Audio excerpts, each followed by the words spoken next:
Hello friends, कैसे हैं आप लोग। आज हम लोग पढ़ेंगे बीए फिलोसफी फर्स्ट ईयर बीपीवाई 004 के खंड 3 में इकाई 2 यहूदी धर्म।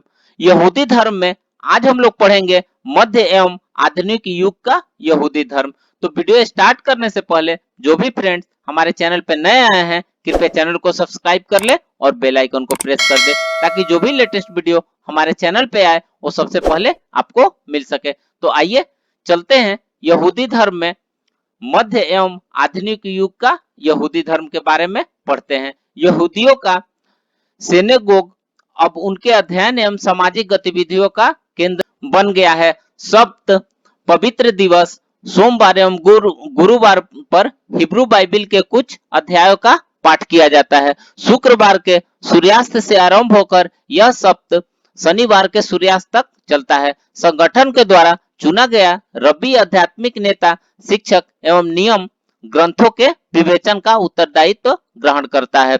यहूदी धर्म का न तो कोई एक अधिकारी होता है और न ही ऐसी कोई वैश्विक संस्था होती है जो इस धर्म को संचालित करती है। रूढ़िवादी यहूदियों का मानना है कि तोरा का प्रत्येक शब्द सिनाई पर्वत पर स्वयं ईश्वर के मुख से निकला है। साथ ही ये सुलहन आरुख में दिए गए नियमों नीति की पुस्तकों एवं रबियों के निर्णय को भी मानते हैं। मेमोनाइज्ड के द्वारा 13वीं शताब्दी में प्रस्तावित आस्था के नियम 13 में दो अन्य यानी अनिमा आमीन और ईदगाल को बहुत से रूढ़िवादी यहूदी मानते हैं। पुरुष किप्पा नामक टोपी को ईश्वर के समान रूप से सदैव धारण किए रहते हैं। कुछ रूढ़िवादी पुरुष दाढ़ी और कलम भी रखते हैं। यहूदी सप्त को विश्राम अध्ययन एवं प्रार्थना के दिवस के रूप में मनाते हैं। इस दिन वे न तो कोई काम करते हैं और न ही यात्रा करते हैं और न ही धन का लेन देन करते हैं। वे एक छोटे मेजूजा को अपने घर के दाएं दरवाजे के ऊपर ईश्वर का स्मरण के प्रतीक के रूप में रखते हैं। यह मेजूजा एक कास्ट धातु अथवा कांच का बना हुआ एक ऐसा छोटा संदूक होता है जिसमें बाइबल के 15 अंशों को रखा जाता है। एक रूढ़िवादी यहूदी सदैव प्रातः प्रार्थना के समय टेफिलिन पहनता है। ये ऐसे छोटे डिब्बे होते हैं जिनमें बाइबल के कुछ अंश पर्चों में लिखे होते हैं। एक चमड़े के पट्टे के द्वारा एक डिब्बे को सिर से तथा दूसरे पट्टे के द्वारा दूसरे डिब्बे को बांह के नीचे हृदय के समीप बांधकर रखा जाता है। यहूदी धर्म प्रार्थना करते समय तलित नामक साल जिसके चारों किनारों पर तजीद लगे होते हैं को ओढ़ लेते हैं। प्रत्येक यहूदी के जीवन में मार्गदर्शक 6 से 13 व्रत तोरा में लिखे गए हैं। यह संख्या तलित के धागों के माध्यम से प्रदर्शित की जाती है। प्रार्थना का नेता का एक विशेष परिधान पहनता है जिसे कितेल कहा जाता है। सामूहिक प्रार्थना के लिए कम से कम 10 वयस्क यहूदियों की आवश्यकता होती है जिन्हें मियाँ कहा जाता है। प्रत्येक रूढ़िवादी यहूदी कठोर खान पान नियमों का पालन करता है। वे सुकर मांस का सर्वदा निषेध करते हैं। वे मात्र ऐसे पशु का मांस ग्रहण करते हैं जो जुगाली करते हैं और जिनकी झुकी हुई सींग होती है जैसे गाय एवं भेड़। वे मात्र ऐसी मछलियों को ग्रहण करते हैं जिसकी चमड़ी पे धारियां होती है। वे मात्र हलाल मांस ग्रहण करते हैं और खाने से पूर्व मांस से रक्त के सभी अवशेष हटा देते हैं। वे दुग्ध आधारित खाद्य पदार्थों को अलग रखते हैं एवं उन्हें बाकी आहारों के साथ प्रस्तुत नहीं करते हैं। यहूदी खाद्य नियमों पर आधारित ऐसे खाने को कोसर कहते हैं। सिनेगोग में पुरुष एवं महिलाएं अलग अलग बैठते हैं। मध्यकाल में यूरोप एवं पश्चिम एशिया प्रमुखतः ईसाई एवं इस्लामिक राष्ट्रों में विभाजित थे। इस प्रकार यहूदी भी स्वयं दो भागों में विभक्त थे। उन्हें सेफेदरी और अस्केनाजी कहा जाता है। जहां सफेदरी स्पेन एवं पुर्तगाल में रहते हैं वहीं बेबीलोन की संस्कृति से जुड़े हुए थे। वहीं अस्केनाजी फ्रांस, जर्मनी और पोलैंड में निवास करते हैं और फिलिस्तीन और रोम की संस्कृति से जुड़े हुए थे।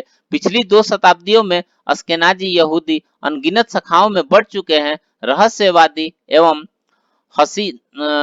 हासिदिम नवीन शाखा के रूप में सामने आए हैं। हासिदिम यहूदी रब्बी इसरोल बेन एलाइजेर की शिक्षाओं पर आधारित हेरादी यहूदियों की एक शाखा है। ये कबल्ला को अपने पवित्र ग्रंथ मानते हैं। वे रब्बे को अपना सर्वोच्च धार्मिक नेता स्वीकार करते हैं। 18वीं शताब्दी के आगमन ने यहूदी पुनर्जागरण को स्थापित किया। 19वीं शताब्दी में संस्कृतिवादी एवं सुधारवादी यहूदी धर्म उत्पन्न हुआ। इसका प्रमुख उद्देश्य रूढ़िवादी यहूदी धर्म के कट्टरपन को कम करना था। हालांकि यहूदी नियम की सर्वोच्च सर्व स्वीकार्य है, किंतु संस्कृतिवादियों ने का यह मानना था कि प्रकटीकरण को अनेक प्रकार से विश्लेषित किया जा सकता है। वे यह प्रदर्शित करते हैं कि यहूदी नियम जड़ न होकर परिस्थिति के अनुसार बदलते रहते हैं। इनका मानना है कि तोरा एक दैवीय लेख है जिसे पैगंबरों ने स्वयं प्रभु के अनुसार लिखा है, किंतु ये उस रूढ़िवादी स्थिति को नकारते हैं जिसके अनुसार यह नियम प्रभु द्वारा मूसा को प्रदत्त किया जाता है। इनका यह मानना भी था कि दूसरे धर्म की आस्थाओं को पूर्ण सम्मान देना चाहिए और स्त्री पुरुष सिनेगोग के साथ साथ बैठ सकते हैं। सुधारवादी यहूदी धर्म जर्मनी में पुनर्जागरण की प्रतिक्रिया को स्वरूप उत्पन्न हुआ। सुधारवादियों का मानना है कि प्रत्येक पीढ़ी को यह अधिकार है कि वह नियमों को माने, सुधारे या नकार दे। इसे प्रथमतः यहूदी धर्म को एक नस्ल अथवा संस्कृति न मानकर एक धर्म माना। इसने तोरा के कर्मकांड नियमों को पूर्णतः नकार दिया, किंतु नैतिक नियमों को स्वीकार किया। तथापि वे सप्त के पवित्र कैलेंडर को स्वीकार करते हैं। वे कभी कभी खाद्य नियमों को मानते हैं और कभी कभी नहीं भी मानते हैं। सिनेगोग के समय टोपी नहीं पहनते और प्रार्थना हिब्रू की पवित्र भाषा में न होकर क्षेत्रीय भाषा में होती है। महिलाओं को अधिकाधिक भूमिका प्रदान की जाती है। आज अमेरिका एवं कनाडा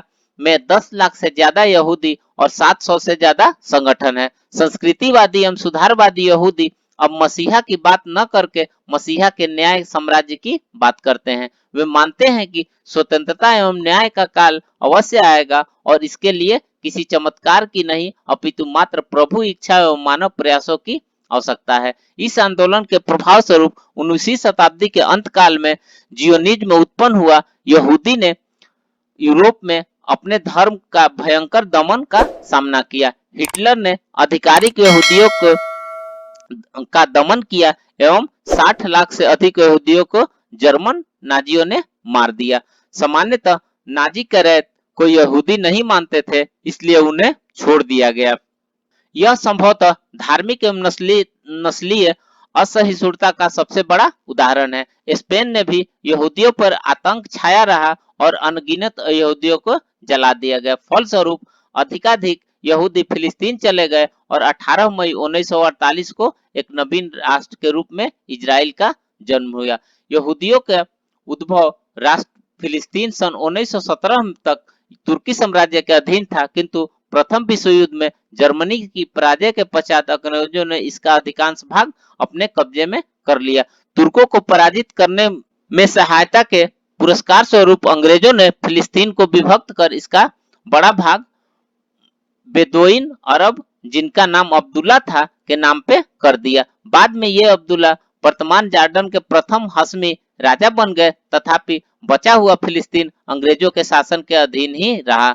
सन 1947 में अंग्रेजों ने फिलिस्तीन भाग, जो अरब भाग एवं इजराइल का भाग में बटा था, के ऊपर अपना अधिकार छोड़ दिया, जिसके परिणाम स्वरूप अब अरब क्षेत्र जॉर्डन में समाहित हो गया। इस विभाजन को यहूदियों ने तो स्वीकार कर लिया, पर अरबों ने नहीं की। परिणाम स्वरूप अरब सन 1948 में युद्धरत हो गए, किंतु उन्हें पराजय का सामना करना पड़ा। अरब राष्ट्रों एवं इजरायली अरब को यह तथ्य स्वीकार नहीं था कि इजराइल का गठन हो चुका है, किंतु मध्य पूर्व की दमनात्मक परिस्थितियों में भी इजराइल ने बहुत प्रगति की। ऐसी परिस्थितियों में कोई भी अन्य समुदाय संभवतः नष्ट हो गया होता।